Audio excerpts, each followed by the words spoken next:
Let's welcome Ann. Thank you. Hello,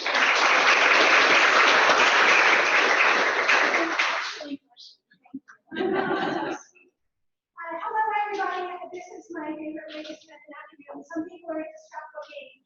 I like talking to scientists about telling stories about their work and helping other people understand why their work matters so much. How many of you are familiar with this term that you just heard, public interest communications? Hooray! Good people. So, for the rest of you for whom this is a newer idea, I just want to introduce this concept to you because I think it's helpful to understand. I'm based in the Department of Public Relations, and so people often think that I'm in public relations, but I've never worked in public relations. I don't even actually understand what that is. But public interest communications is a science-driven approach to strategic communications that results in lasting change on an issue that transcends the interest of any single person or organization and advances the greater good. And this is the thing that I think about before I wake up in the morning, or when I wake up in the morning, before my feet hit the floor. I'm thinking about how we can get more people to engage in this idea of strategic communication to build a better world. And I'm here at the University of Florida because of this man. His name is Frank Corral. And he was the Vice President for Communications at the Robert Wood Johnson Foundation. And he was a passionate science communicator. He believed that communication was an accelerant on the fire of change. And so he invested deeply in strategic communication on behalf of everything the Robert Wood Johnson Foundation funded, believing that those programs would never gain traction unless they had good, strong communications. He was the one who led the foundation to take on the tobacco industry, something that people didn't think was possible at the time. And yet, today, fewer than 7% of young people live in drugs. It's an extraordinary social change that's happened in our own lifetime that we've watched unfold. It happened because of strategic thoughtful communication. Frank Corral didn't start out as a strategic communicator, though. He was a graduate of the University of Florida College of Journalism, class of 1961. And he went on to work for the Gainesville Sun, but he was clearly passionate about science. And so he went to Miami Herald and he said, "You've got all this amazing space exploration happening in your backyard. You don't have a science journalist. I will be your science reporter." And they were like, "Okay." So they hired him. And this is, I was so excited to find some of his stories that I went over to the library and tracked down some of his articles. On the microfiche, and I love this one. Astronaut John H. Glenn Jr. rocketed triumphantly 3 times around the world Tuesday and bullseyed safely into the Atlantic as the United States scheduled 5-week flights for Mexico. Pretty good week, huh? He was a great writer. He was a great journalist, but he recognized that he couldn't build the change that he wanted to build as a science journalist. And so he went into the nonprofit world, he went into the foundation world. Landed at the Robert Wood Johnson Foundation, and you may have heard the Robert Wood Johnson Foundation on NPR. So the reason that you always hear Robert Wood Johnson Foundation is because he invested in the health and science work that he does. And so part of the reason that NPR has such a deep mention in that regard is because of Frank Corral. It was from Frank Corral that I first heard the story of this man. I'm imagining that in this room some of you might know who this is, yes? Oh my gosh, I'm so excited. Okay, so this is Nikolai Vavilov. Oh yeah, him. So what did he do? Investigation. Figure out what the little guy looks like. Yeah, so he grew up in a time of starvation. He grew up in a moment of, he grew up just outside of Moscow, in a moment of famine after famine after famine. He became a botanist and geneticist and began to be passionate about finding the centers of origin for crops to sustain life. He believed that if you could find the center of origin, you would find the most diversity around that plant as a way of preserving it in the future. He traveled to 65 different countries. He learned dozens of languages. And he put all of his seeds and tumors into the Vavilov Institute for Plant Industry. But then, something bad happened. There's a scientist named Prosecco who was a, you know this guy? Yes. He's like the most evil guy. So Lysenko was this drug scientist who got in favor with Stalin. And so now, because Stalin had cozied up to this guy that was spreading misinformation about plants and how they grow and how they change, he had to do something with our friend Gavril. So what did he do with him? He threw him into the gulag, a life sentence. So now, what happens? The siege of Leningrad happens. The Nazis placed Leningrad under siege. Hundreds of thousands of people died. The siege lasts for 2.5 years. The scientists in the Plant Institute don't even know where Gavril is. They don't know that he's been put into the gulag. And ironically, Gavril dies of starvation. And the other scientists in the Plant Institute are now faced with this terrible decision. They are living surrounded by food in a city that is dying of hunger. On Christmas Day alone, 4,000 people died in the siege of Leningrad. Nearly 700,000 people died. And the scientists had to decide whether they would eat the seeds, tubers they were protecting, or whether they would die of starvation. And they chose to die. And I'm so moved by this story because I think of the incredible sacrifice that they put to saving what they believed would protect the world. That this seed bank would be the future. And today, the seed bank has actually been preserved. It is still operating along with many, many more around the world. But I think sometimes from the perspective of misinformation and the ironies that are all over this story, is this feeling that we are still sometimes under siege as scientists, as communicators, that we sometimes are so threatened by the misinformation that we're surrounded by, and it makes us hesitant to engage. But then I reflect on the heroism of those scientists, and I think we have to do better. So I sometimes think about this. I actually think about this all the time. I'm passionate about public interest communications, and I'm always thinking, why don't people appreciate how important it is? Why isn't everybody as enthusiastic about communicating to the world as I am? Or, sorry, why don't people care about this issue? Why are people talking about biodiversity in the line at the grocery store? Why isn't everybody in the world obsessed with this incredibly important issue? What we just need to do is raise awareness of this, and if we could just raise awareness of the importance of this issue, we can solve all of it, right? And so there's a name for that kind of thinking, and it's called the information deficit model. Anybody familiar with this? So, spoiler, I'm not a fan. So here's the definition for those of you who would like it. It attributes public skepticism or hostility to science and technology to a lack of understanding resulting from a lack of information is associated with division between experts who have the information and non-experts who not. You get it, right? Are you starting to see like what? And just the fact that they're dividing experts and non-experts into two separate groups is kind of annoying, right? Because we all have lived experiences of these topics, right? I am not a physicist. And yet, if my daughter puts McDonald's eggnog shake on the console between the driver's seat and the passenger seat of my car, and I brake suddenly, and that eggnog shake was all over my student's ungraded quizzes sitting in the passenger seat, I have first-hand experience of inertia. But I'm not a physicist. Now, does that mean I'm not an expert? No, I'm not a physicist, but I have a lived experience of that connects me and fascinates me. So if this were true, we could just get our colleagues over in computer science to put USBs in our brains, in everybody's brains, and we would just take jump drives and we would upload all of your amazing CD files into people's brains, and then everybody would understand and care, right? Wouldn't that be easy? That would be a lot easier than the challenge that we're faced with. Because here's a better way to remember the information deficit model. I was teaching here now, so I'm really good at coming up with ways for people to remember complex ideas. Okay, so I know in this room everybody knows that unicorns were never real, right? Okay, and they're like these beautiful mythological creatures, just exactly like the information deficit model.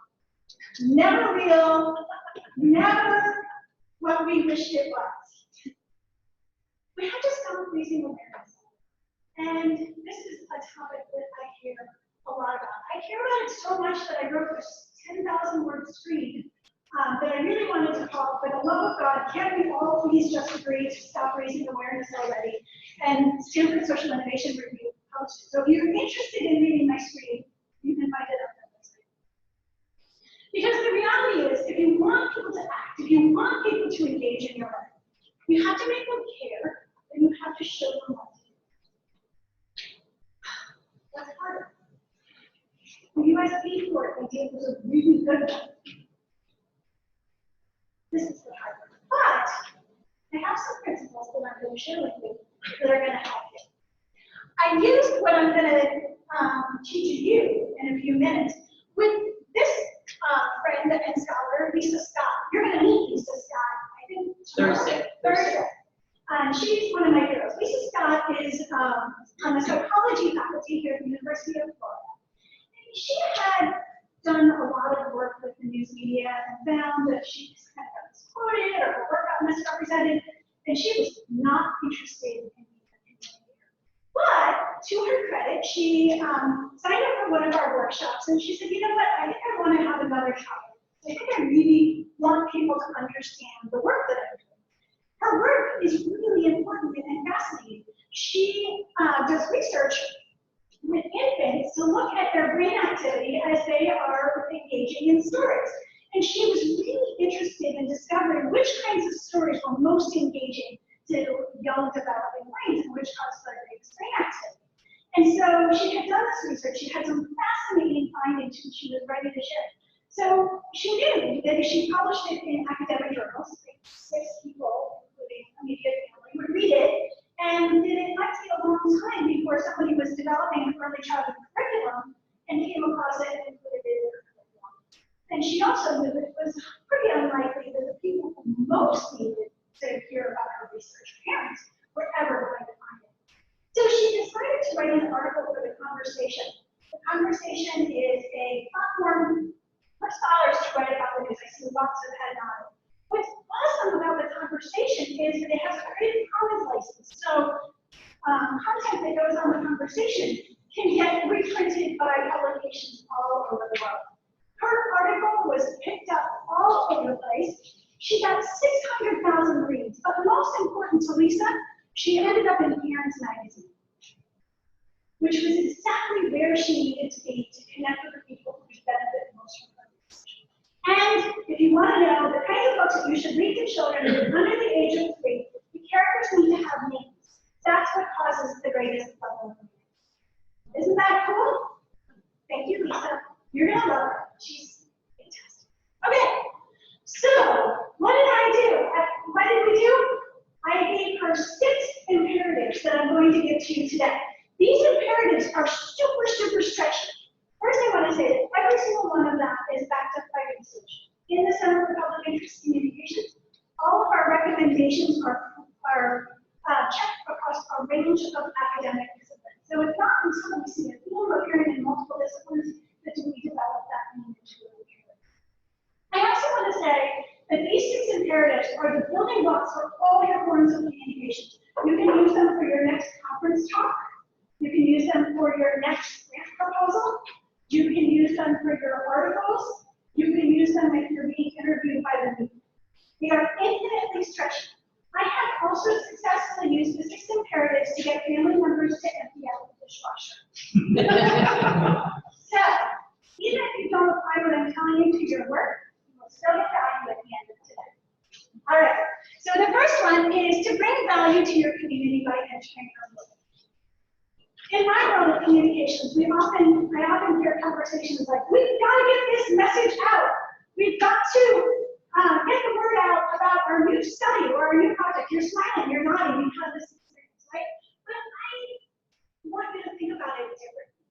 I want you to think about who would be interested, who would find value in what you're doing, and how you might connect what you're doing to something that they already care about. For the longest time, we thought about effective communication as simply broadcasting a really compelling message. That's not what I'm asking you to do. I'm asking you to think about how people can benefit most from your work and how you might solve a problem for them or bring them value. It's about finding the space where your values intersect.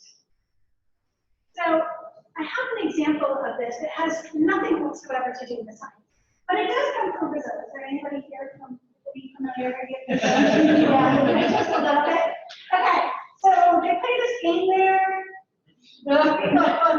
People seem to get really excited about football. Okay, and there's one team that's called. Nancy.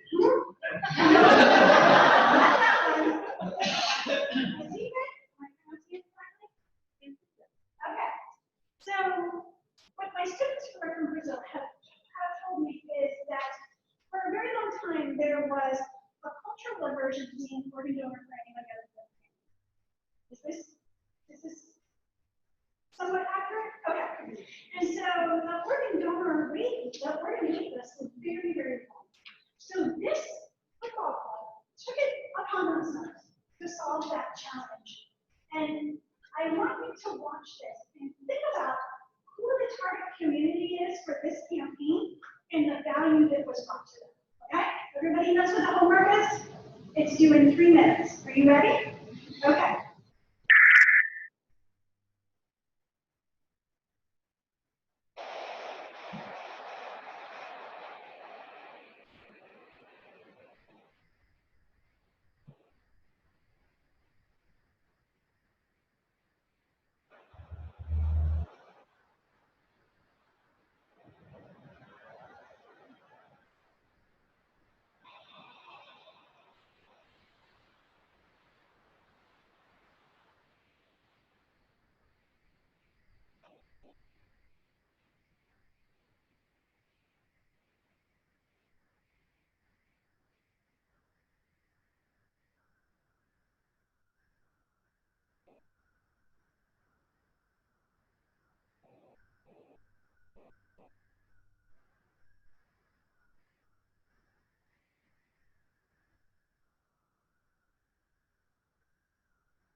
Okay.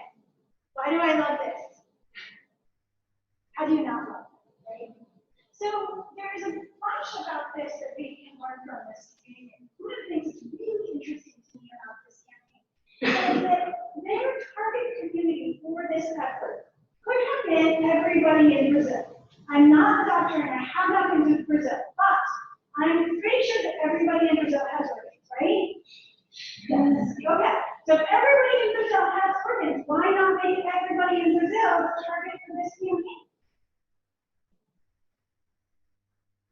connected to something that people were already passionate about. Instead of trying to get people passionate about becoming cooking builders, they connected to a passion. So we can learn so much from this. This is a really grand and big community. None of us has the resources to do this. But once you adopt the philosophy of providing value in all of your different forms of communication, you think differently about that email to your program office, right? Instead of asking for something, you say, hey, I remember the last time we talked, you mentioned this. Here's a really interesting article about that I think you might enjoy. It probably has nothing to do with your work. I just was emailing with one of my program officers, and I said, oh, you mentioned Dean McKinsey. Here's this really great article that co-publicated about how McKinsey screwed up in another country. And she was like, thanks, I love this. Oh, and by the way, let's get that also. So every time you communicate with somebody, you think about what would bring them back, what they're interested in, what they care about, and what you are trying to focus on. You'll find that you're able to build relationships much more quickly, and then people are much more eager to take your call. So whether you're thinking about it at the scale of this football club, or whether you're thinking about it at the scale of your individual relationship, start by bringing others value. You're going to find that those connections turn into friendships. All right. So always be thinking about who your target audience is and what they care most about, and lead with that. So our next imperative is talk in pictures. This is one of my favorite movies, Singing in the Rain. It's about the transition from into talking pictures. That's why it's talking pictures. Okay, never mind. All right. So if you think, for example, of Dr. Martin Luther King Jr.'s speech on the national level, the I Have a Dream speech. It's powerful, but that speech was killer, wasn't it? No, there was no screen set up on the National Mall that day, and the topic that he was talking about was incredibly controversial and heated in that moment. And so what did he do to galvanize the movement with that speech? He used image after image after image to create a sense of what equality is, to create a sense of justice. So I want to share with you just 90 seconds from this speech. We'll see how this goes, because some of my videos can come over very well, but you'll play along and we'll be fine. So I'm going to play you 90 seconds from this speech, and I want you to just jump down every time he creates a picture with his words. Okay? Everybody knows what the homework is? Okay, I'm going to call on you.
What were some of the words, some of the pictures that you heard?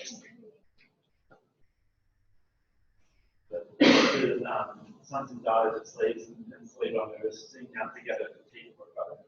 Yeah, super visual, right? Really powerful. And what you may have pictured in your head may be totally different than what you pictured in your head, and that's fine because that visual area of your brain is on. What were some of the other ones that you heard? Oasis of Freedom, which was probably really compelling, especially when did he make this speech? What time of year was it? It was August in Washington, D.C., which might actually be worse than Gainesville in August.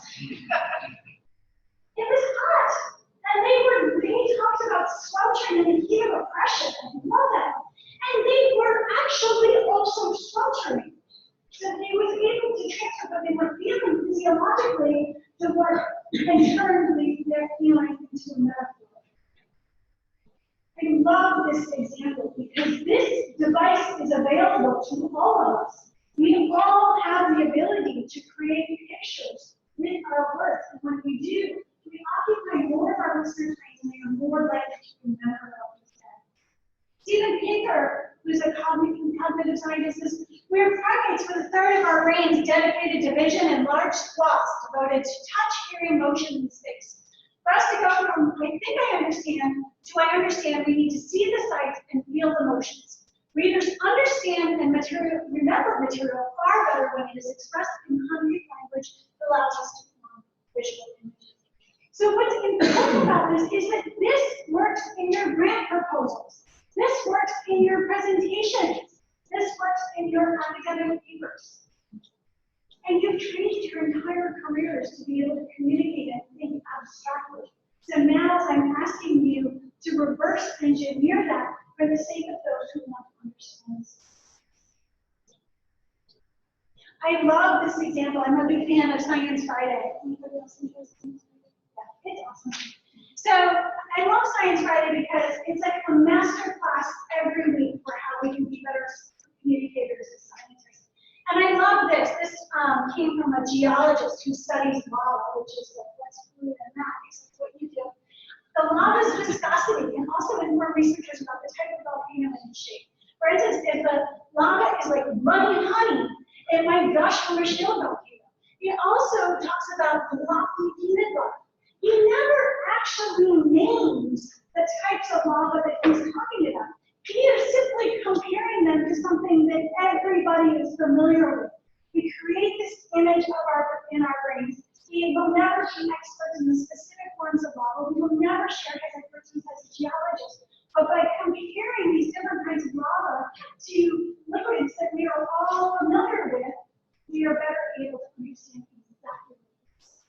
So when we look for these ways to reach for visual metaphors, we have the opportunity to engage with people. So one of the things that I like to do to help people experiment with this idea is let's pretend that you're working on your next conference talk. Fast forward. Okay, are you there? You're at your desk, you flipped open your laptop, you fired up PowerPoint, which is, by the way, I have a whole street on that. It's the worst possible. But I'm forgiving you, we're together, I'm in your office, you've got your laptop open, you're working on your talk, right? So I want you to, in that moment, grab an object on your desk, any object, and think about how that object might become a prompt in a visual metaphor in your talk.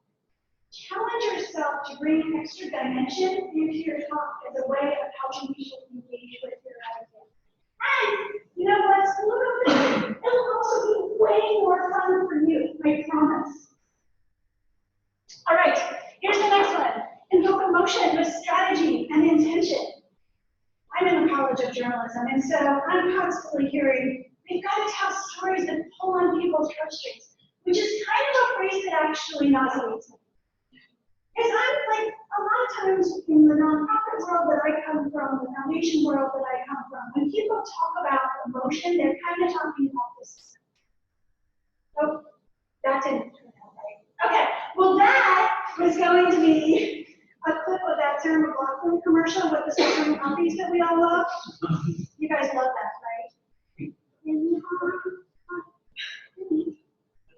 on the record. So what happens when that commercial comes up? Do you all pick up your cell phones and call to start getting money? No. Do you leave the room and make a sandwich or cook past it? Yes. It's okay. I love animals too. I have 4 cats, a dog, and 2 fish. One of my fish used to be, I think his name used to be Doug, but then the other fish died, so my daughter's changed. The other fish's name was Hamilton, but then Hamilton died, so they changed the name of the other fish to Eliza, so she could go on to talk to us. So a lot of drama in this animal. So I love animals. I've got a lot of animals in my life. I can't stand that commercial. So what's going on? Research that's going on at the University of Florida, James Shepard, shows that people will tune out information that makes them feel bad or requires them to do something that they don't want to do, which is pretty much the whole climate change discussion, right? Like, this is why people are trying to shut down. It makes them feel bad, and it asks us to do things that we don't want to do. Interestingly, though, we've seen the climate change movement begin to change its message, right? They are talking about how climate change is affecting us locally. They stopped using pictures of sad polar bears on icebergs and started showing pictures of flooding in our own communities, right? So changing that narrative has been to engage people in beliefs of hope and possibility. So we often go to sadness. We use sadness a lot when we look at the risks that are presented to a particular issue. But sadness is something we tune out if it requires us to do something we don't want to do or feel something we don't want to do. We also like to use fear a lot, right? Right? This is the thing that happens. But the people who study evolutionary psychology suggest that fear makes us either fight or run away. If we don't know how to fight, we will run away. So fear can be a really harmful message. Also, the DARE program, which used fear to keep young people from using drugs and alcohol, turned out to be a really great program to get young people to use drugs and alcohol. And in fact, young people who went through DARE are more likely to use drugs and alcohol than those who didn't. So when my daughter came home with a DARE t-shirt, I was like, let's talk. Yeah. We also go to anger a lot, right? We're passionate about our work and we get angry. Anger is, this is really interesting research from Jeremy, but anger is useful in generating shared effort. So if you were all angry together about the same thing, you would be much more likely to work together and collaborate over time. So try that. But if you were to confront somebody else in anger, they would mirror your message and you would lose the opportunity to take each other's perspective, which is also pretty much what's happening in America. So what can we use instead? Awe. Awe is so powerful. Scientists often write about what's called the overview effect. And you all are very familiar with the overview effect. I saw lots of evidence of the overview effect in the STEAM talks. Awe gives us a sense of smallness in a big world. It increases our openness to new ideas and creates a willingness to work with one another. I love this example. This film was produced for the UN, and I love how this film juxtaposes individual representations of emotion with feelings of awe. And I'm just going to play a little bit of this trailer for you, but it's a nice example of showing how awe creates an openness to new perspectives.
suggesting you spend all of your grant money on drones or screenshots. Suggesting, I'm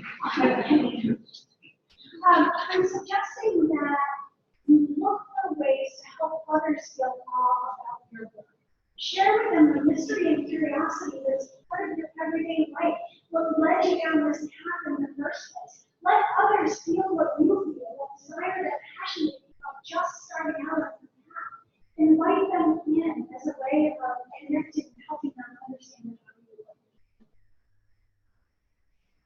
We also find that pride is an underused emotion, and that people are far more likely to act out of anticipated pride than anticipated guilt. So, how might you activate others' pride?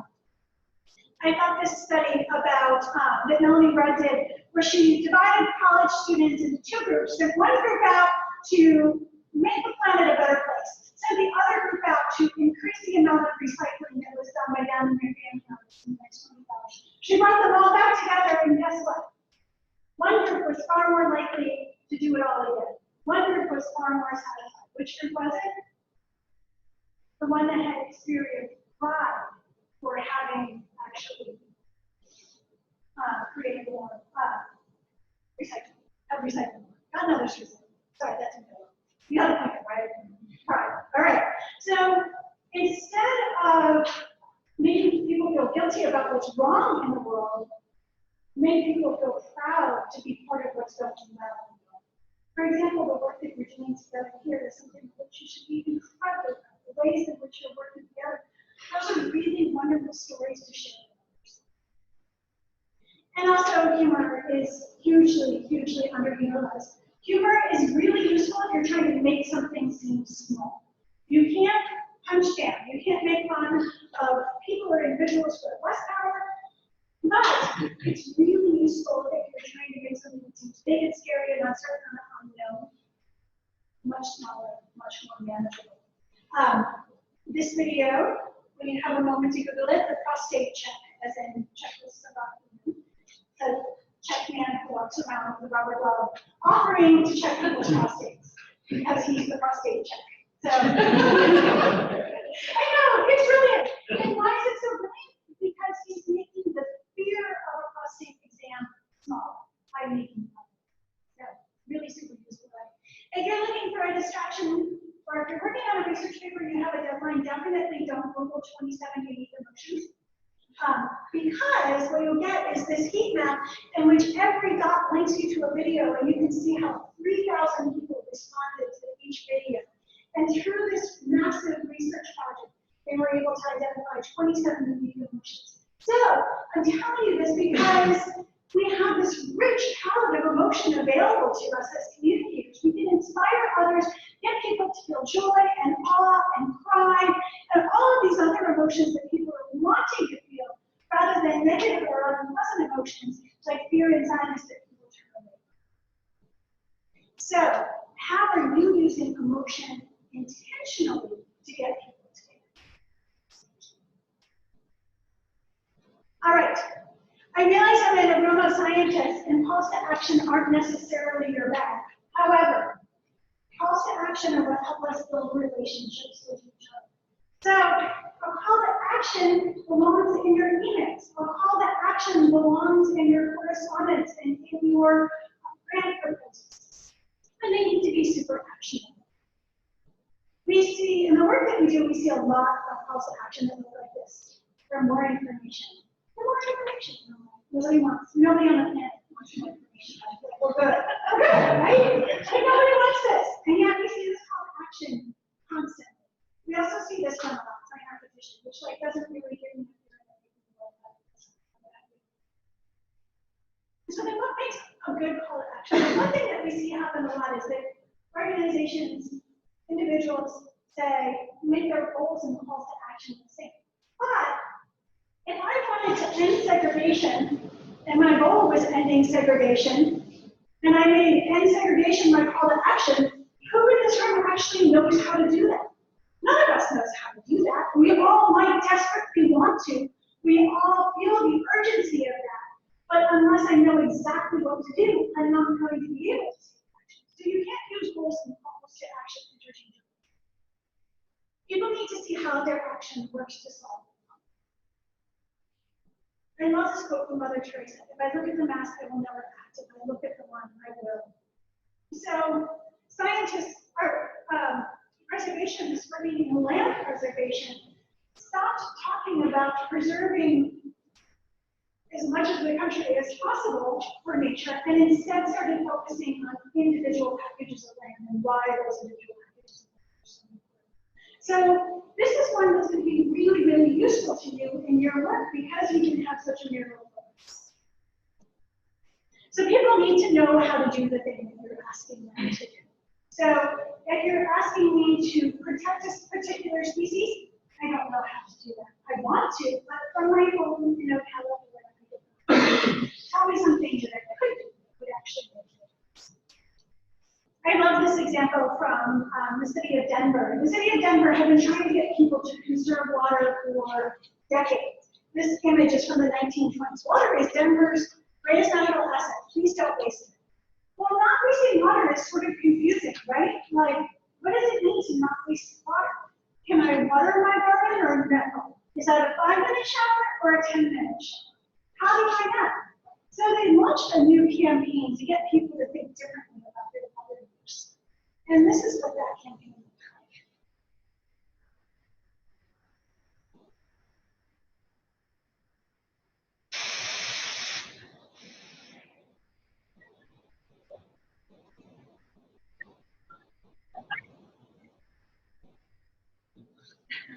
So what was the call to action? Water 2 minutes less. I know exactly how to do that. That is crystal clear. They also have this call to action, I don't know if you saw it on the sign, is use only what you need, which is a whole lot more clear than conserve water because it doesn't feel like suffering. I think I have one more.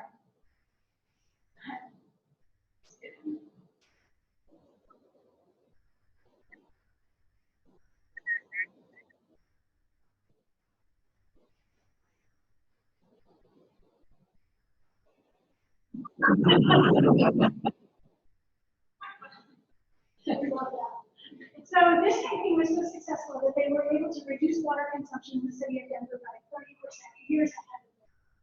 That's the importance and significance of being really clear about what you want. So this, again, works as well interpersonally as it does in campaigns like this. So when you're talking with your collaborator and say, instead of saying we should get together for coffee, you say we should get together for coffee this week so that we can outline our next program. Right?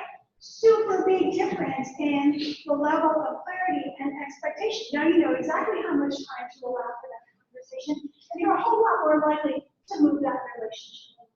So, like I said, these principles work for everyone. My clear call to action that I expressed today was that I told my daughters that if their rooms are not pottery barn clean by the end of the day, we're not leaving for Universal tomorrow until they are. Totally works if they're working on it. Okay. So if you think about going back to my original example of ending segregation, when you think about the Montgomery bus boycott, one of the most successful social change campaigns in history, what was the call to action? Don't ride the bus. What were they trying to do? End institutionalized segregation. That's the power of a very clear call to action that meets all the criteria. So as you think about your interactions with others, with your collaborators, with your program officers, as you even think about your interviews with journalists, what are you asking people to do that is actionable, specific, that they know how to do, and that they will believe is actionable? All right, this slide did not copy over well, but what's important is that that's Ira Plato. I'm up here. So Ira Plato is a host of Science Friday. And the reason that his picture is on these slides is because my colleague Amy and I got really curious about how it is that they get scientists to do so well on Science Friday. How do you coach them? What do you tell them to do? So we got on the phone with their producers and just started asking them a legitimate questions until they gave us their secrets, which they were fine with. So we asked them how to get scientists to talk about their work in a way that is relevant and resonates to all of their different listeners. And they talked about a couple of different tools that they use. One is connecting to what people already know. This is either called the Velcro theory, some people call it schema, but it's using things that people are familiar with to connect to things that they're not familiar with. So when I moved to Florida 9 years ago, and I was like, family, we're going citrus picking, because apparently that's what people in Florida do. So we got to the orchard, and they're like, what do you want to pick? Do you want to pick tangerines or kumquats or pomelos? And I was like, what is this thing you mentioned, a pomelo? What is that? What is that? And they're like, well, you know, it's green, and it's big, and it's kind of bitter. And I'm like, and they're like, it's an oversized grape. I love grape, right? So there's a big difference between communicating abstractly about it and saying, describing it as being something similar to something I already knew. Who did we just see do that like 5 minutes ago? Our friend the geologist, right? Like a freaking rock star with the schema. Schema are your friend. So this is one. Here's another one. Define once and move on. So one of the things that's really useful to get in the habit of, especially if you're talking with people who aren't as deeply immersed in your work as you are, is to talk in definitions. Now, there's a thing that happens when people explain the definition of a term of art, which is they define something and then they keep using that term, and then you're standing there listening to how you're like, wait. Oh, slow down. Oh, you just decided, and suddenly your whole conversation turned into Nido, and it's a vocabulary test, right? And the person may have defined everything, but you're desperately trying to recall those definitions. Have you ever done this to anybody? Yes. When we go visit our friends in Geneva or January, we're going to spend the first week in July there. So we go into the UN High Commissioner on Refugees, which is a building that was designed by someone who designs prisons for them. So it's super intimidating when you go in there and everybody uses RCO and COO and CWO. They use all of these acronyms. They sometimes use 6 or 7 in a single sentence, and by then we're like, they were completely loaded. But if you can actually get in the habit of using the definition and continuing to use the definition, it may take longer to get to your point, but you can be assured that they can be with you every step. So, as a scientist, as a communicator, even when you're at conference presentations, get in the habit of having these definitions. If you define something once, if you really need to define something once, continue to use the definition instead of the term. All right, home stretch. Tell stories. Stories are the fundamental unit of human communication. If you're not telling stories, you are not communicating. Our brains crave stories so much that if we are trying to remember something, we will actually build a narrative around the facts that make sense to us. Has anybody been listening to this fabulous new podcast, White Lies? It's so good. It's about the killing of the civil rights movement. And in it, the journalists describe a counter-narrative that has taken hold in the community in which people connected facts and created an entirely false narrative about the death of the civil rights. And we see this happen over and over and over again. This is where conspiracy theories come from. So if we're not telling stories, we are not communicating. It is also true that stories are at the root of every social movement. I already told you about Charles Hernicue's work. He's a novelist and a neuroscientist. And he says that memories attach.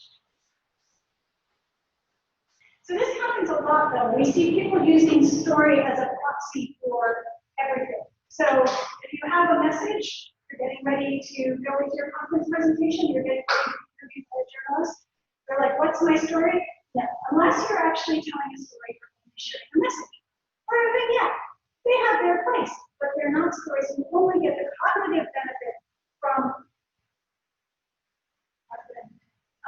who created the narrative arc, Gustav Freytag, who read every single one of Shakespeare's plays and came which you know, you've seen this, right? My students get this tattooed because in my class, it's some teaching me this tattoo. So if you're not using the narrative arc, you're not telling the story. If you don't have the part of the story where Harry Potter is in the basement of Hogwarts fighting Voldemort, you don't have a story, right? Unless you have a part of your story. Amelia tells this fantastic story about being stuck, oh my gosh, in the rainforest and getting chased by a giant bird. And there was a point in that story where you're like, I'm not sure Amelia's going to make it out okay. Like, you're really worried about this. And then he tells about how we got incredibly long. You know you're going to longer than you heard this. Am I right? And then he's going to come back and he's going to be like, what did I miss? Okay, but unless you have that part of the story where the protagonist may not make it out, you don't have a story. So who might be that protagonist? Well, as it happens, you are all on quest. You are all trying to solve big, overwhelming challenges. You probably feel like you're at the top of that plate at any given moment. So share that, because that's a really compelling story that's interesting to others and will open up their curiosity.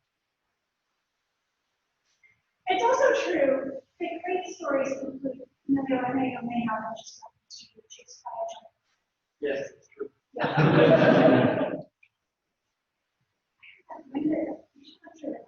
Yeah. Yeah, I think so. See, now it's attached That's interesting that if you remember. Yeah, that. So, great stories include unexpected outcomes. Your story can't stop. Your story has to actually be interesting. It has to include elements of surprise and wonder. Now, you might feel like, well, I don't have any stories like that. But I'm sure you do, because you can create that unexpected moment just by holding back when you reveal it in story detail or creating an unexpected path. I kind of struggled with how to explain this, but then I remember my favorite head of Alzheimer's, Benjamin Zander, talking about the power of possibility. Maybe you've seen this in the talk. It's awesome. The next time you're having us at this lunch, you should pull up Benjamin Zander classical music. But I'm going to play for you my favorite 90 seconds of this song.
You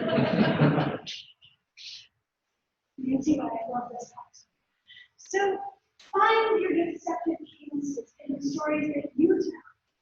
Those moments of surprise, those unexpected, those broken patterns. Our brains are attuned to paying attention to broken patterns, because broken patterns mean threat or food to our listeners, right?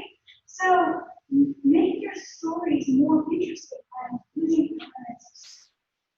When you identify something that surprises you, share that with others so that they can have the opportunity to be as excited and passionate about it.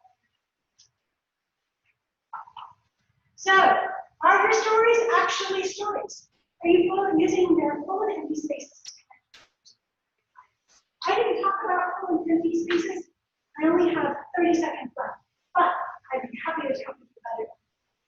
Okay, so to quickly recap, bring value to your audience by entering their world, regardless of the form of communication in which you're engaging. At conference presentation, how's it going to help them? That grant proposal, how does this solve a problem or contribute to your organization's mission? Talk in pictures. Challenge yourself to identify visual metaphors, to use prompts, to use visual language, because you'll occupy more of your listener's brain and they'll be more likely to remember what you said. It's also a really great tool for helping yourself get past using jargon. Use emotion with strategy and intention, and focus on using emotions that people really want to feel, and that they're seeking out, rather than the emotions that we naturally find.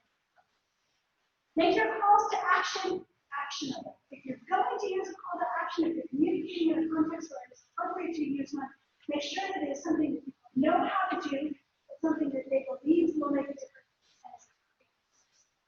Build curiosity by talking in definitions and connecting your ideas to things that people already know, and tell stories. Share the story of why you started on this path. Share the stories of people who you admire, who inspire you. Tell the stories of breakthrough. Tell the stories of what you learned in defeat. Tell the stories of why you won because you learned from others and what others taught you.